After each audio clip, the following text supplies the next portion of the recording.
The strange thing about the message was that it was in English. The carving looked entirely authentic, meaning that a caveman, if you'll pardon the pun, had created it. I found it impossible that the same person could have scrawled the 5 words below the picture. Behind me, Alex read it out loud. "The jackal in the cave. How strange," he said. Indeed, that was the message, written entirely in capital. I dismissed the painting and turned back to the main path. It was obviously a hoax. There was no way a caveman could write in any script, let alone English. Probably some kid mucking around in days long past. But it still made me uneasy, regardless of what I assumed it to be. If it was a hoax, then why does it look so fucking authentic?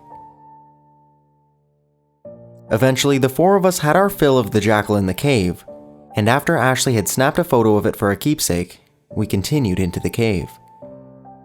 I was forced to light 2 flares at a time now, to ward off the choking darkness. The diminishing effectiveness of the flares puzzled me.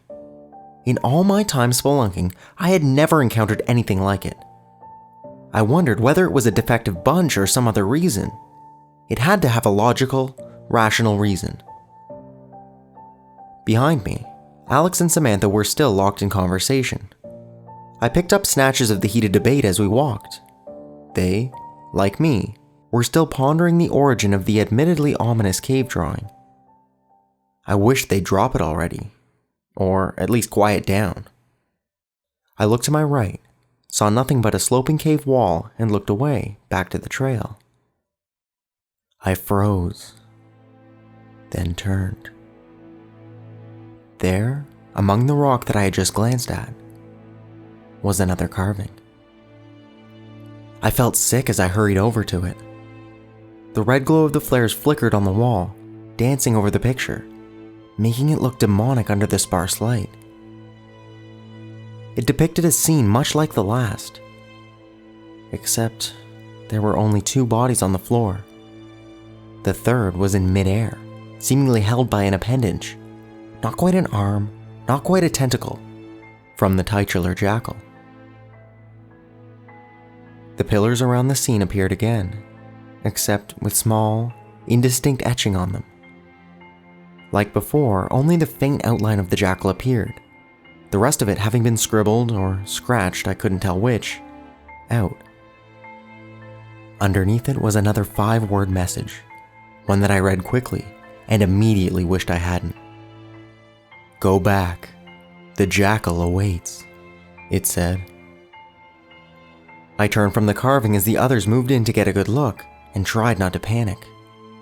The air felt thin and dry, much like the air in the Andes. I'd gone climbing there a few years ago, and terrible things had happened, which explained my preference for underground rocks as opposed to aerial ones. But that's a story for another day and another time. Around me, the darkness was thick. I could no longer see without the flares in aid. Suddenly, irrationally, I knew if I stayed in this underground labyrinth for much longer, I would lose my sanity. But that was the mind of an irrational man talking. I leaned against the opposite wall, breathing deeply and slowly to regulate my rapid heartbeat. Spots danced in front of my eyes momentarily as I oxygenated my blood rapidly. Slowly, the panic faded, to be replaced by a sense of calm. I didn't get overworked often, but when I did, I tended to edge towards hysteria. Taking one last deep breath, I straightened and looked around. That's when I realized that Ashley was gone.